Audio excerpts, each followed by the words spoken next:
for this? Are you down for this?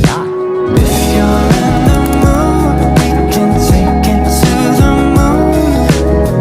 Just like a movie scene, table for two. No need to be.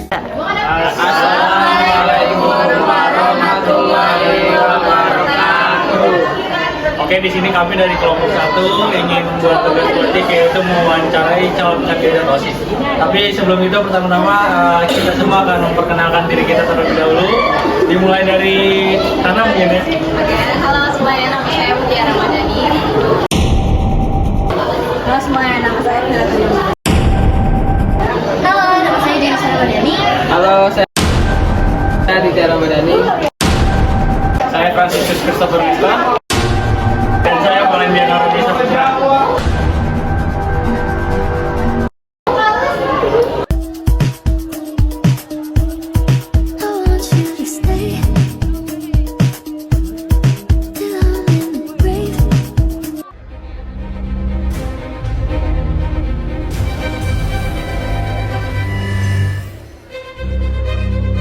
Kita bisa sama-sama melaksanakan pemilihan ketua OSIS sekaligus sebagai aksi nyata atau aksi terakhir dari proyek P5 kelas 11 dengan tema Suara Demokrasi yang kita ambil judul Belajar Berdemokrasi Melalui Pemilihan Ketua OSIS.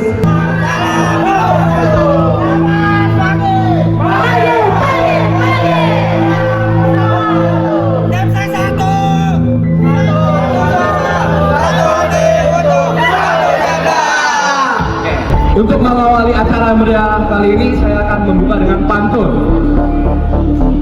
Dibantu ya. Membawa dompet taruh di saku. Pergi ke pasar, beli dukung. Saya calon nomor 1 untuk jaga yang nomor 1. Menyerap aspirasi setiap individunya. Maka dari itu jawabannya, pilihlah calon nomor 1. Satu suara, satu hati untuk satu jaga. Terima kasih. Pilpres 2. Oke, lagi yuk. 1, 2, 3. Tim sukses 2. Tim sukses Hanifah. Tim sukses 2. Tim sukses 2. Aja 93. Aksi nomor 1 bukan omongan dari nomor 2. Izinkan saya untuk pantun. Beli tahu di pasar raya. Minumnya pakai soda. Kalau ingin skala jadi stigma, jangan lupa pilih nomor 2. Sekian, terima kasih. Assalamualaikum warahmatullahi wabarakatuh.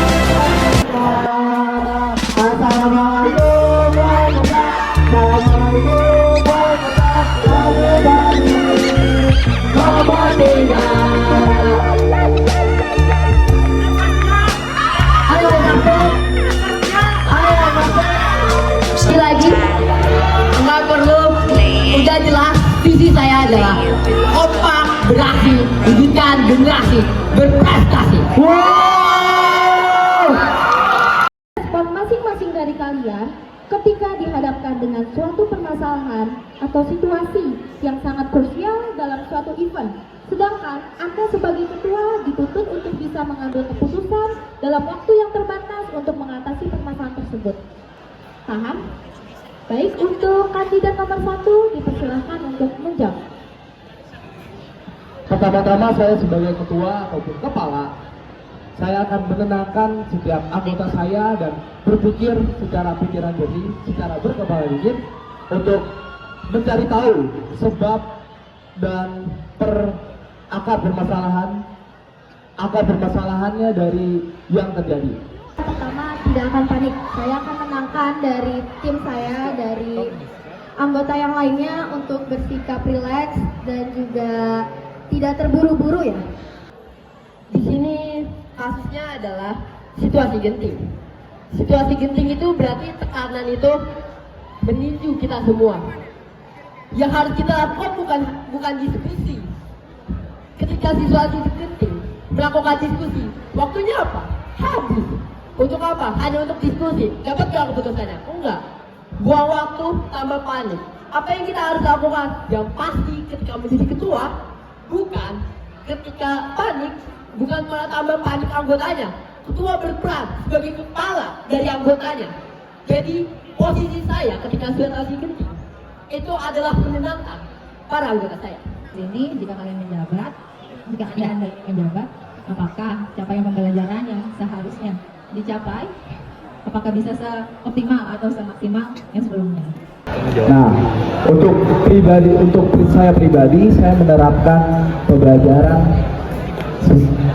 Mungkin orang-orang sudah pada menerapkan, tetapi untuk saya sendiri, saya akan menerapkan pembelajaran, yaitu setiap pulang sekolah saya selalu membaca buku ataupun tugas-tugas yang baru diberikan, sehingga otak saya dapat mengingat kembali dan memahami kembali apapun materi yang telah disampaikan pada hari tersebut, sehingga ketika ada tugas ataupun ulangan yang akan datang, otak dan mental saya juga sudah siap untuk melaksanakan itu. Pertama, saya tahu resiko saya ketika masuk organisasi ini. Jadi, apa yang saya lakukan adalah mempersiapkannya. Saya tahu waktu saya akan saya dedikasikan untuk organisasi OSIS SMA 93 Jakarta. Jadi, apapun pembelajaran yang akan saya dapatkan selama 1 tahun ke depan, sama waktu-waktu berikutnya yang akan saya gunakan sebagai dedikasi, akan saya persiapkan sebelumnya. Saya juga tetap mementingkan nilai ya dalam pembelajaran, karena kan sistemnya ini berkelanjutan untuk kuliah nanti.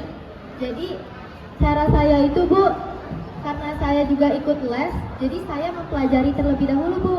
Sebelum mulainya ibu pembelajaran, saya sudah mempelajari terlebih dahulu di tempat les tersebut. Teman-temannya, pertanyaan itu adalah kemampuan apa yang Anda miliki sehingga Anda merasa layak untuk dipilih menjadi seorang ketua OSIS? Silakan. Baik, izin menjawab. Sebelumnya maaf, namanya siapa? Gila. Oke, terima kasih kepada Gila sudah memberikan pertanyaan. Saya izin menjawab. Kemampuan.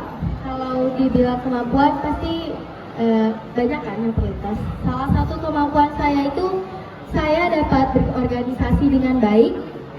Sebagai contohnya, saat saya SMP, saya sebelumnya itu sudah pernah menjabat sebagai ketua ekstrakurikuler KMR, dan alhamdulillahnya bisa berjalan dengan lancar dan bisa mensukseskan ekstrakurikuler KMR bisa lebih terkenal lagi, dan juga saya juga bisa bekerja sama dengan baik dengan rekan sejawat maupun dengan teman-teman sekalian, dan berusaha untuk memberikan yang terbaik melalui ide, pikiran, waktu yang saya miliki agar sekolah kita tuh bisa lebih berkembang lagi, yang lebih baik lagi, kualitas pendidikannya bisa lebih baik lagi ke depannya. Jadi kita nggak hanya terkenal karena sekolah pas pampres doang, tapi karena kita emang beneran punya prestasi, nggak hanya karena lokasinya. Baik, terima kasih. Untuk Gilang, saya izin menjawab. Itu adalah sebenarnya kemampuan basic yang harus dimiliki oleh pada setiap pemimpin. Nah, hal tersebut hal yang penting bagi seorang pemimpin untuk bisa merangkul para anggotanya. Jadi anggotanya itu gak hanya dilempari tugas-tugasnya, tapi dapat memberi dukungan moral psikis agar dia dapat bersemangat dan menjalankan tugas-tugasnya dengan tulus. Dengan kepercayaan yang dikasih juga, maka setiap anggota bakal bekerja secara maksimal. Untuk dipilih sebagai ketua OSIS ini, pertama-tama saya akan menjelaskan kemampuan individu saya.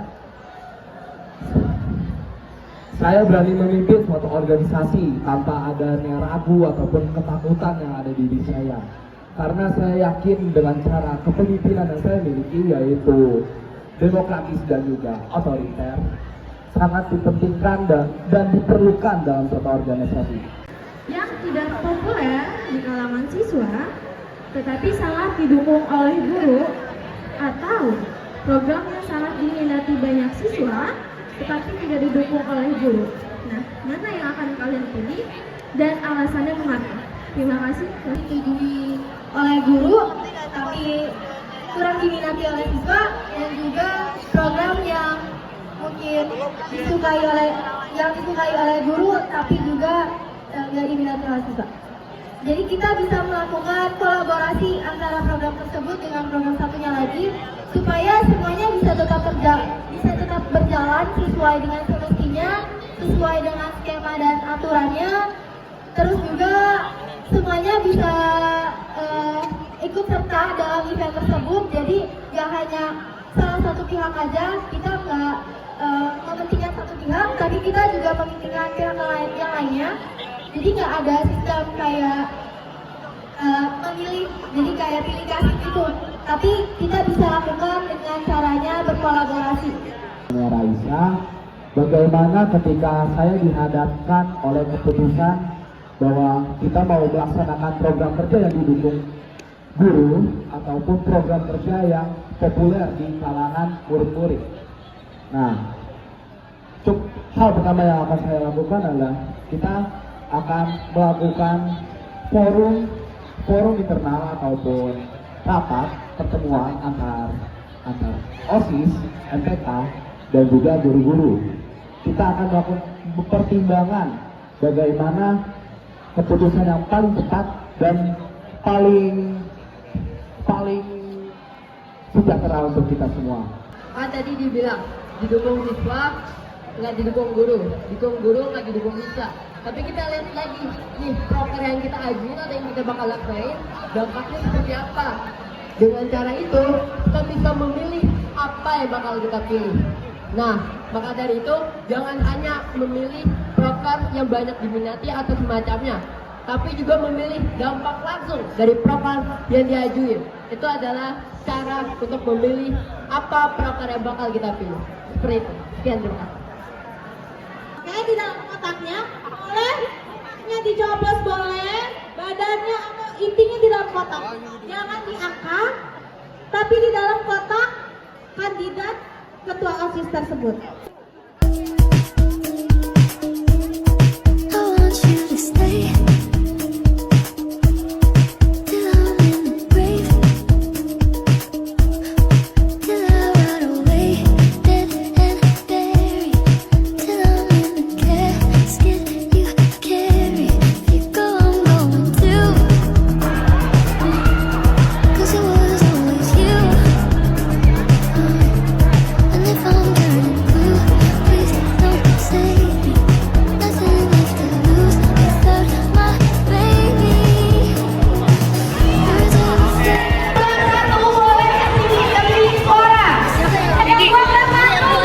Halo semua, jadi kita lihat visi misi calon ketua OSIS. Jadi sekarang ada agendanya yang namanya pencoblosan. Jadi di sana tuh ada tempat pencoblosan. Nah di sana ada tempat buat masukin kertas pencoblosan.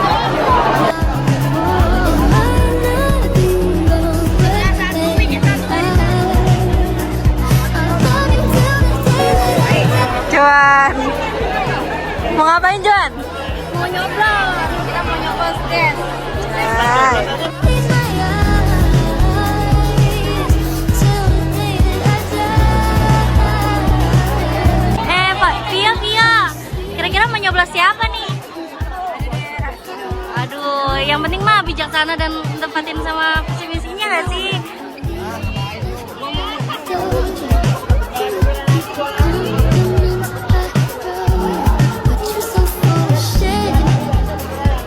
Jo, gimana perasaannya Jo?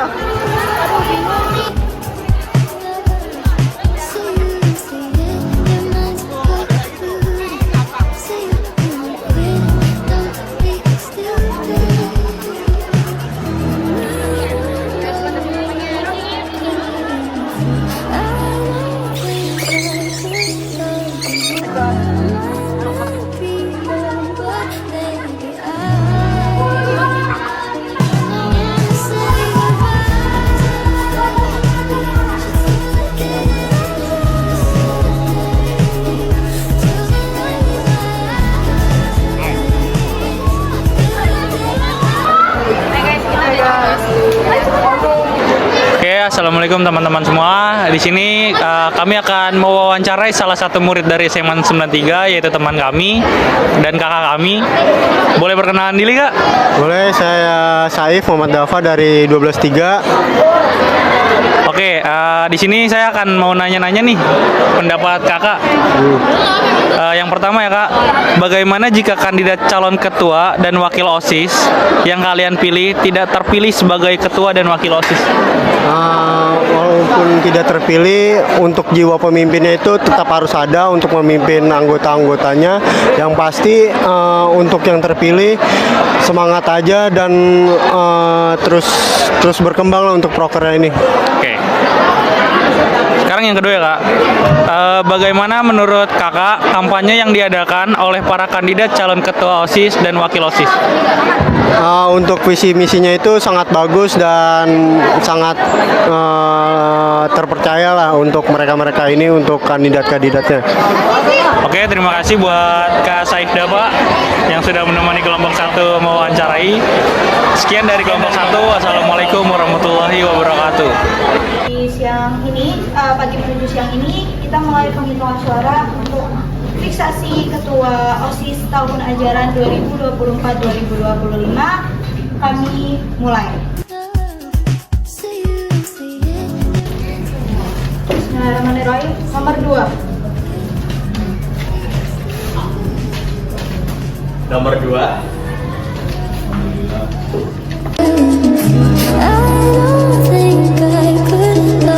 Lembar yang akan masih kami hitung kembali, karena di sini masih ada beberapa yang harus kami pikirkan kembali apakah ini sah atau tidak. Untuk MPK berkumpul.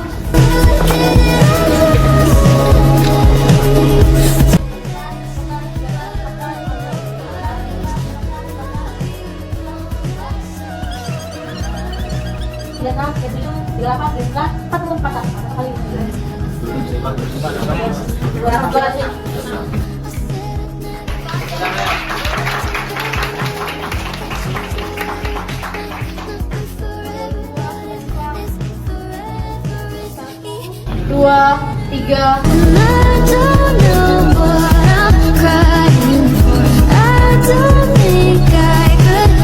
Dua, 43, 44, 45.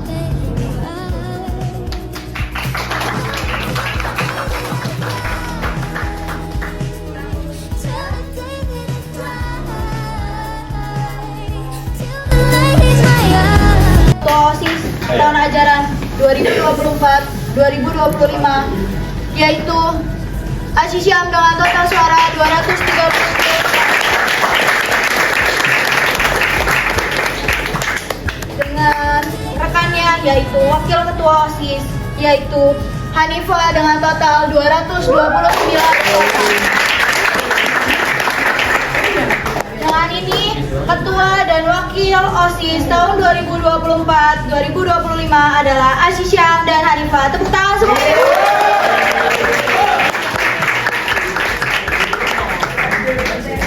Dikasih apa? Kasih W, kasih O, kasih W. Wow, keren. Wow, wow, keren. Wow, keren. Wow, wow, keren.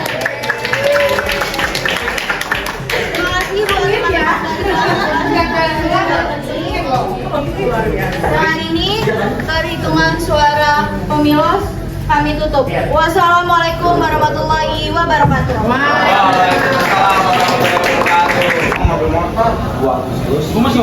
Halo semuanya, kembali lagi bersama saya Mutiara Ramadhani dari kelompok 1.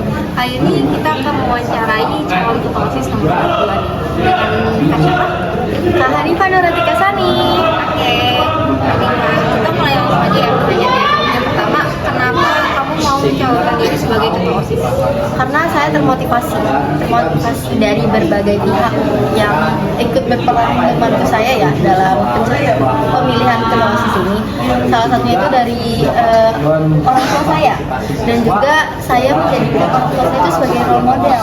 Jadi saya termotivasi nih, pengen banget seperti orang tua saya yang bisa open minded, yang bisa value-nya tinggi. Jadi Alasannya keren banget ya teman-teman. Oke, selanjutnya itu bagaimana cara meningkatkan kualitas kegiatan OSIS. kenapa sorry? Bagaimana cara meningkatkan kualitas kegiatan OSIS menurut Kak Hanifah? Oke, cara meningkatkan kualitasnya berarti dari internal ya. Kalau internalnya kita pastinya harus ini ya, komunikasinya harus lebih tingkatin lagi. Jadi caranya itu melakukan bonding. Jadi antara BPH dari OSIS akan melakukan bonding nih sesama dengan sekbid yang lainnya. Terus bondingnya itu kami akan lakukan 1 bulan tuh minimal sekali, tapi nggak menutup kemungkinan 2 minggu sekali. Dan juga penerapan ini 5S, senyum, sapa, salam, sopan santun. Jadi kita bisa lebih aware lagi, komunikasinya bisa lebih ditingkatin lagi. Jadi kita kayak bisa saling lebih mengenal lebih cepat lagi bondingnya.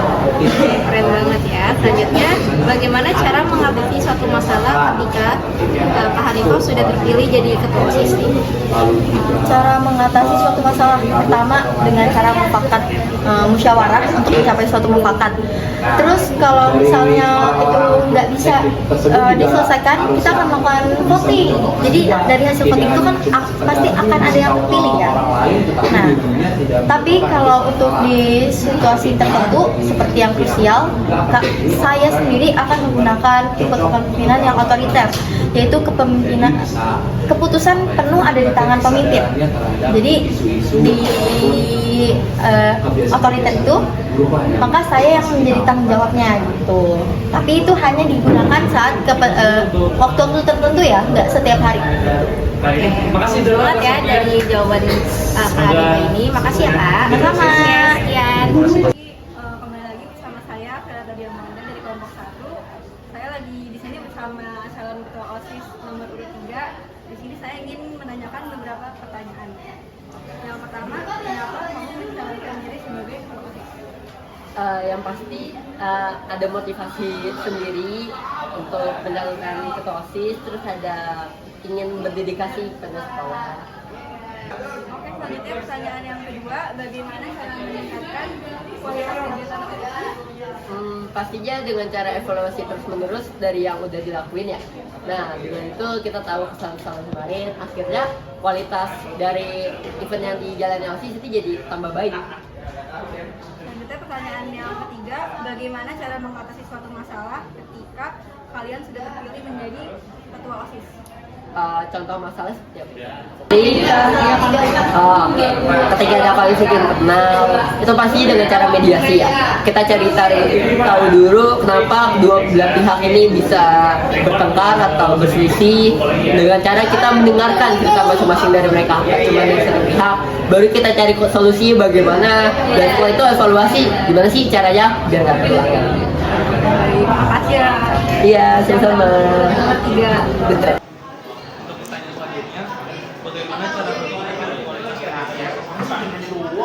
Untuk meningkatkannya kita tuh harus bisa mulai dari internalnya dulu.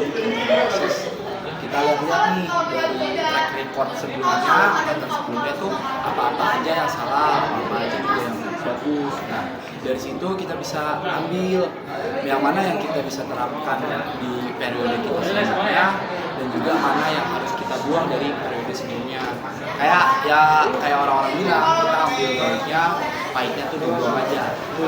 Maka dari itu dimulai dari internal OSIS sendiri, melakukan refleksi atau introspeksi. Terima kasih Kak Dewanta. Ya, sini untuk pertanyaan terakhir nih Kak. Bagaimana cara mengatasi suatu masalah ketika kalian sudah terpilih menjadi ketua? Mana HP-nya? Misalkan terjadi perbedaan pendapat. Kalau dari pengalaman sekolah, dan mungkin kakak juga tahu sih dari pengalaman kakak juga bagaimana mengatasi perbedaan pendapat. Pastinya kita tidak bisa sebagai ketua menunjukkan ego kita, karena kalau udah menunjukkan ego kan sama-sama aja nggak bakal dapat jalan keluar. Kita sebagai pemimpin kita harus menunjukkan ego kita seturun-turunnya untuk menyatukan anggota-anggota kita, sehingga perbedaan pendapat tersebut bisa terpecahkan secara bersama-sama. Oke, terima kasih Ayin, calon nomor 1. Sekian wawancara dari kelompok 1. Assalamualaikum warahmatullahi wabarakatuh. Waalaikumsalam. Halo semua, Assalamualaikum warahmatullahi wabarakatuh. Ini ada saya di Ramadhani ingin mewawancarai salah satu panitia dari paslon OSIS. Nama saya Arya, sebagai OSIS periode 2023-2024. Untuk pertanyaannya di sini, yang pertama saya ingin bertanya bagaimana tanggapan kakak untuk pemerintahan ini? Sangat-sangat keren. Warganya sekolah juga antusias banget, sampai becek, sampai repotan. Terus tadi calon-calonnya juga keren-keren banget, udah pasti keren-keren, visi-misi keren-keren. Saya harap para calon juga bisa jadi visioner buat Semantika sendiri. Dan yang kedua, bagaimana tanggapan kakak ketika ada calon ketua OSIS yang tidak menjalankan proker? Kalau itu pastinya balik ke diri kita sendiri, itu bisa jalan karena apa? Biasanya kan karena faktor internal sekolah sendiri, biasanya beda visi sama kita, jadinya nggak bisa jalan, atau enggak memang hambatan dari kita sendiri, nggak menyanggupi, ternyata pas ngejabat nggak menyanggupi menjalankan event tersebut, jadinya bisa diganti sama event yang lain. Sekian dari jawaban Kak Arya mengenai ketua OSIS ini. Terima kasih Kak Arya. Oke, saya Joni Saramadani dan di sini ada bapak kita nih, Pak Eka, yang bersedia untuk berdiskusi untuk mempercarai tentang pemilihan OSIS hari ini. Oke, simak berikut ini. Ada pertanyaan.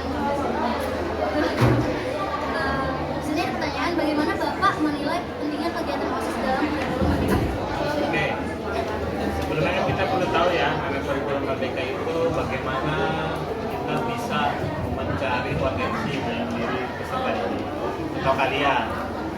Nah, sebenarnya kenapa OSIS itu bisa memiliki potensi itu karena di wadah OSIS itu siswa banyak melakukan sebuah kegiatan. Yang kegiatan itu sesuai dengan minat mereka. Misal panggilan kepada Dimas Saputra kelas 12A untuk menuju ke tempat pencoblosan. Panggilan kepada Muhammad Kairi untuk menuju ke bilik suara. Nah, itu kan pasti ditempatkan orang-orang yang memang biasa atau suka dengan hal-hal seperti seni. Lalu misalkan ada yang suka berorasi, diletakkan di bagian humas. Nah, jadi itu salah satu dasar kenapa OSIS bisa dijadikan sebagai satu wadah untuk meningkatkan atau bisa menjalankan Panggilan kepada anak kelas 12A bagi yang belum